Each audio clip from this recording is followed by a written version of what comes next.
Hello everybody. In this video we'll try to understand some more interesting things about Uttaraphalguni Nakshatra. See, nobility and dignity, right? See, these are related to sun as well. So Uttaraphalguni is more like Puraphalguni, some of the percentage, but other more percentages mainly like a sun. That's what we talked about Uttaraphalguni in our previous video. You can check that video. That's very interesting. And nobility and dignity are the primary solar traits which other planets cannot really imitate. In other planets you cannot see these qualities. See, there's no equal to sun as far as sticking to one's word or pledge is concerned, because sun is the king. And just like it rarely um, it doesn't tilt from its celestial path. Generally it doesn't go out of its celestial path because it's very duty performing, right? So it always holds on to its word or promise. That is sun's behavior, that is king's behavior, right? See, there are numerous stories of sun personalities which can illustrate this aspect of sun's nature, which is also expressed through Uttaraphalguni, right?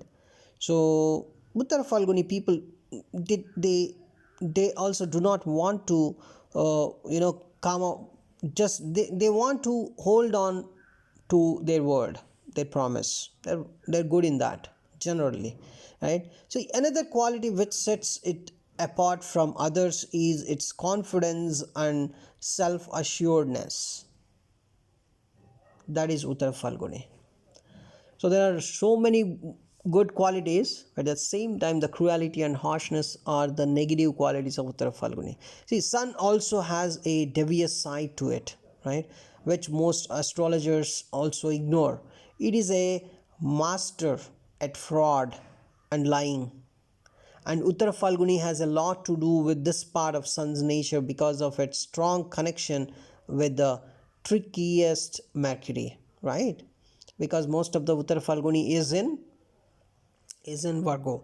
So this kind of fraud and lying is associated with Uttaraphalguni by our Vedic seers. See, in the olden days, the kings were supposed to master 64 arts, right? And lying, gambling, and fraud were among these 64 arts.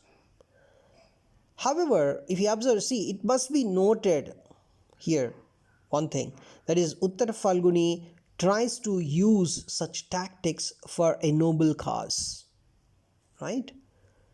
Because sun generally uses all these qualities for a noble cause only. So being the natural significator of the 9th and 10th houses, right, sun is intimately connected with one's dharma. Why it is connected to 9 and 10, right? Because it's not, you may think ninth house is Sagittarius and 10th house is Capricorn. How sun is related to that? Because it is the natural karaka of the father kid relationship, father and the son's relationship, as it is 9th house representation, and 10th house is mainly related to your status, right? And 9th house is your luck. So that's where sun is also connected to it. Not only that, 9th house is dharma house and 10th house is karma house. For all this, the sun is required. And Uttaraphalguni is very concerned about fulfilling its duty and assigned goal. And it is always very conscious of establishing its path and following it till the end. See, in a nativity, Uttaraphalguni rising makes one generous and kind and good friend towards others. So if your ascendant is placed in Uttaraphalguni, you must have this, you generally have these qualities for sure. It's you're generous and kind and good friend towards others. See, it gives a noble reputation and makes one skillful at their work. A popularity is due to the natives' reliable and helpful nature. Their physical characteristics mirror that of the sun, especially when the birth is in the Leo part of Uttaraphalguni. The sun can be described as having honey colored eyes, right? So it is a kind of, generally this kind of honey colored eyes, when a person has somewhere the second house energy is more related to Uttara Falguni. You can also see this according to Vedic seers. And generally I do not focus much on the physical appearance, and then I do not associate much with planets, but other things we can associate. Now, one more important thing is the Virgo part of Uttara Falguni adds mercurial traits also to this energy, that is flexibility, humor, slenderness, agility, and amiability, right? So, this kind of qualities of Mercury are added to Uttara Falguni as well. See, the native appears more princely as opposed to kingly because of more mercurial energy in Uttara Falguni. Because only one pada, Uttara Falguni, only one pada is in Leo, whereas the other three padas, 2, 3, 4, are in the sign of Virgo. See, in the universal scheme of things, if you observe, Uttara Falguni relates to the power of accumulation and prosperity, and its symbolism has wealth from one's own family below and wealth from one's spouse's family above. So it has that prosperity aspect, but it's generally Uttara Falguni people get some property, at least from uh, their their own family, and also from the spouse also they can get some property. It's very, a very very general thing, you can say, right? And of course the horoscopes, as the horoscope completely has to be checked, then only you can get more idea. But when a person has Uttara Falguni energy, definitely the person gets wealth from his own family and also from a spouse's family. Especially in the case of women, it is very much possible. And this relates Uttara Falguni to all types of gains made through family, partnerships, and unions. So it is Uttara Falguni's duty to utilize these resources properly and be generous and fair in their distribution, right? So other things, how their morality is, and all these things have to be checked from the horoscope. How is the Jupiter and all the stuff, but that is Uttara Falguni's energy. See, Uttara Falguni is considered to be a balanced nakshatra. Its balancing quality is pretty evident from the nature of its ruling deity Aryaman. See, one needs to have a balanced personality to have social graces, kindness, compassion, and friendliness towards other living creatures. In a way, Uttara Falguni mirrors the sign Libra when it comes all that is encompassed by the term balance. Balance. See, Libra is all about balance. The sign Libra is all about balance. So that balancing aspect you can find in Uttara Falguni as well. See, the only difference is that Uttara Falguni is more likely to hold onto its pivot or fixed center, while the sign Libra is known to drown its essential nature, you can say, in order to achieve balance and harmony. So the approach is a bit different. If you observe, it's more likely the Uttara Falguni, it has some fixedness, right? It has some fixedness, so it would try to hold on to its fixed center. But the sign Libra, if you observe, it's very essential nature, that is the balancing. To go to that balancing nature, it goes to the essential nature, basically, to get that balance and harmony. Whereas these people, Uttara Falguni people, they try to become very much fixed to get their balance and harmony, right? But the Libra energy people, they go to their essential nature, because the essential nature of Libra is balance. That is the inherent behavior. Whereas Uttara Falguni, it's not going to the essential nature, it's about going to their quality, that is going to one of their behaviors, you can say, that is fixedness. So by concentrating more upon this fixedness, they try to get some balance and harmony. Whereas the Libra people, they're very much naturally they're balanced, right?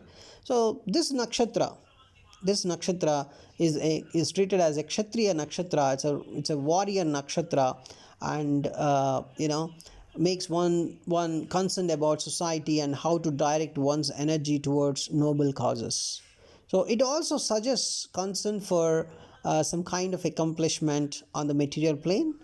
So one can occupy a position of power or strength. The people of Uttaraphalguni, they can achieve some kind of power, or they can achieve some kind of strength because of this kshatriya quality, that is warrior quality. See, once again, its kshatriya qualities are derived from its association with the kshatriya planet sun, right? It is a female nakshatra. This is a bit confusing classification, considering that both its ruling planets and the ruling deity are male. A ruling planet is sun, because nakshatra ruling planet is sun, and the ruling deity is Aryaman, who is also a male. But how come this became female? That's confusing, right? But see, when considers that the bulk of this nakshatra falls in the feminine sign of Virgo. Virgo is treated as a feminine sign, right?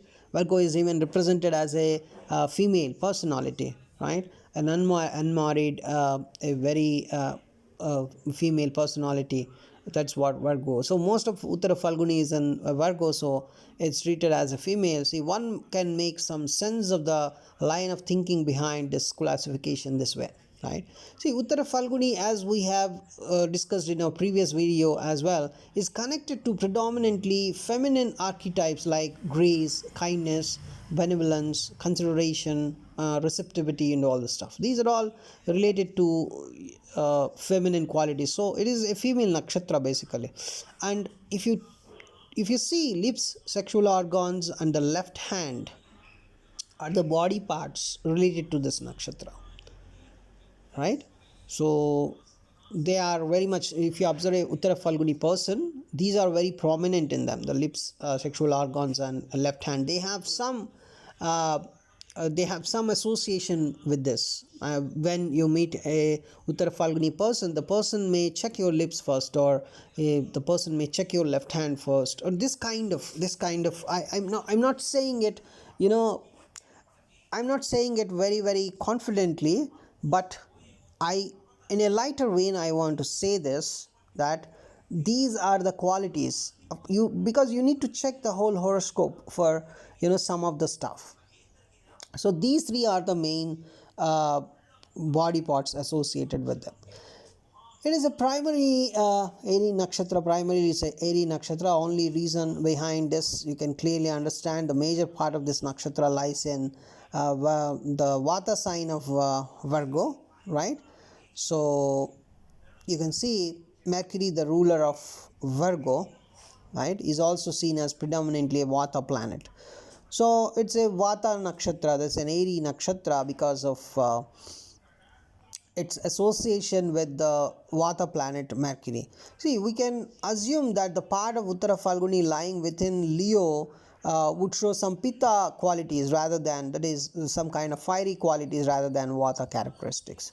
So you can see the qualities. Uttara Falguni, first pada is in fiery sign, that is Leo, so it is Pitta. Fiery is Pitta, and most of the other part, right, because of the Mercury's association, it is treated as a Vata nakshatra, right? Not because of Virgo, it's mainly because of this Vata planet, that is Airy planet Mercury. See, the two directions that are associated with Uttara Falguni are east and south. These two are very good, east and south, for Uttara Falguni. See, the first pada of this particular nakshatra varies from 26 degree 40 minutes to 30 degrees of Leo, and it falls in Sagittarius Navamsha, and it is ruled by, of course, Jupiter. So whenever a planet is present in your Rashi chart in Uttaraphalguni first pada, it goes to Sagittarius sign in the Navamsha chakra. This pada relates to the Jupiterian side of the solar nature. What is that? See, it is like a Sun Jupiter conjunction. What happens when you have Sun Jupiter conjunction, or when you are very much associated with Uttaraphalguni first pada? See, it gives a strongly ethical nature along with an advisory capacity, right? See, Sun and Jupiter qualities, that is strong ethical nature because of the Sagittarius influence here, Sagittarius Navamsha, and advisory capacity. Jupiter has that advisory capacity. Jupiter is a kind of minister, right? See, any planets placed here give some fortunate expansive results as long as they are in uh, you need to check the Shashti Mamsha also for this one, but generally is fortunate and expansive. It can give expansive results as well, but Shashti Amsha is also be checked, right? That's what I want to tell. The general nature of these padas we can discuss, but when you want to talk about a native as a whole, you need to check the complete horoscope. But I am trying to tell the fundamental energy of each pada. See, the second pada ranges from 0 degrees of Virgo to 3 degree 20 minutes of Virgo, and it falls in Capricorn Navamsha, right? So this particular Capricorn Navamsha is ruled by Saturn. So whenever a planet is present in Uttaraphalguni second pada, the planet goes to Capricorn sign in the Navamsha chakra. So this particular pada is very much akin to a Sun Mercury Saturn conjunction, Sun Mercury and Saturn conjunction, right? That is Uttaraphalguni 2, and it gives a tremendous organizational ability. And planets placed here usually give very good material results and a practical hardworking nature. That is Uttaraphalguni 2. And then the third pada, that is the third pada of Uttaraphalguni, ranges from 3 degree 20 minutes of Virgo to 6 degree 40 minutes of Virgo, and it falls in Aquarius Navamsha. So whenever a planet is placed in Uttaraphalguni third pada in your Rashi chakra, the planet goes to the sign of Aquarius in the Navamsha chakra, and this pada relates to the philanthropic side of Uttaraphalguni. The key word here is service. So Uttaraphalguni 3 people, I saw so many Uttaraphalguni 3 people, they're very much service oriented, and the intellectual abilities are sharp, right, and are usually used for the social goodness. And planets placed in this pada tend to work in a Robin Hood fashion, you can say, right? So Uttaraphalguni 3 is very much service oriented. They are intellectual, right? They are a bit sharp, right? Usually for social goodness, when they are choosing social goodness as their main motive, yes, they can become very sharp as well. They can become very intelligent as well because of the Aquarius Navamsha's ability. Aquarius is more about this being social, and all the stuff. They want to be they would be social. They would become intellectual and also sharp, right? For a social goodness. Only in that area they can become intellectual. That's a very, because it is a philanthropic side of Uttaraphalguni. Uttaraphalguni has that philanthropic side. And the fourth pada of this particular nakshatra ranges from 6 degree 40 minutes of Virgo to 10 degrees of Virgo. It falls in Pisces Navamsha, and it's ruled by again Jupiter. See, this pada, whenever a planet is present in Uttaraphalguni fourth pada, that particular planet goes to Pisces in the Navamsha chakra. So this pada is very much akin to Sun Mercury Jupiter conjunction. See, out here the intellectual abilities are always utilized for seeing the bigger picture and relating to others. Alright? And a balance between the small and the big, matter and spirit, Virgo and Pisces, is that can be seen here. So Uttaraphalguni 4 is generally treated as a very good pada. It's a luck giving pada also, people generally say, because it's a Pushkara Navamsha pada. Planets placed here generally give strong favorable results on a material as well as spiritual plane. So Uttaraphalguni first pada, if you observe, because of the Sagittarius Navamsha, they have the strong ethical nature and also advisory capacity, right? And if you observe Uttaraphalguni's second pada, it's mainly related to the organizational ability, tremendous organizational ability. That is the Uttaraphalguni 2, and Uttaraphalguni 2 is treated as very good pada.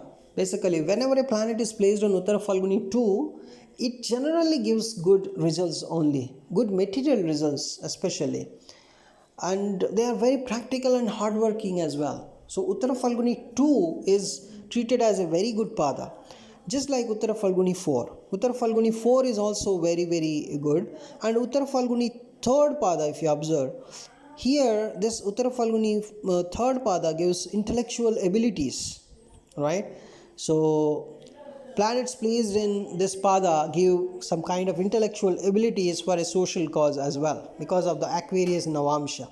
And if you observe another pada, that is Uttaraphalguni fourth pada, this particular pada, it can find a balance, basically, right? It can find a balance.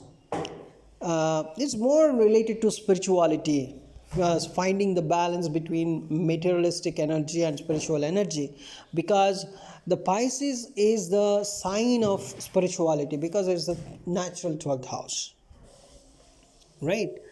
So matter and spirit, finding the balance between matter and spirit, that is Uttaraphalguni 4. Generally, I want to tell, I saw Uttaraphalguni 2 and Uttaraphalguni 4 are much better. They're much better. They enjoy their own self, their own, especially Uttaraphalguni 4, the kind of energy they possess, that's very beautiful, I observed.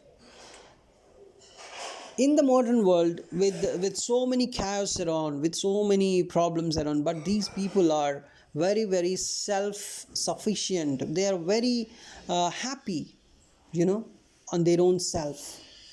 That's really beauty. It's a very good nakshatra. Uttaraphalguni is a very good nakshatra. But the problem is its cruelty and harshness, without even, they also know that. They also don't know that. That is the problem. If you observe, if somebody is doing something wrong, it's not very much compulsory that you should be very harsh on them. You can connect them with some patience, right? That's losing in Uttaraphalguni, I observed. They become very bit cruel and harsh, just like a father. See, when a father sees you doing something wrong, he becomes very a bit cruel. It's not necessary, right? Why to be so much cruel just to correct somebody, or just if somebody is doing wrong, right? But at the same time, they come to some kind of harmonious negotiation also, right? So this is about Uttaraphalguni 4 padas. Thanks for watching this video.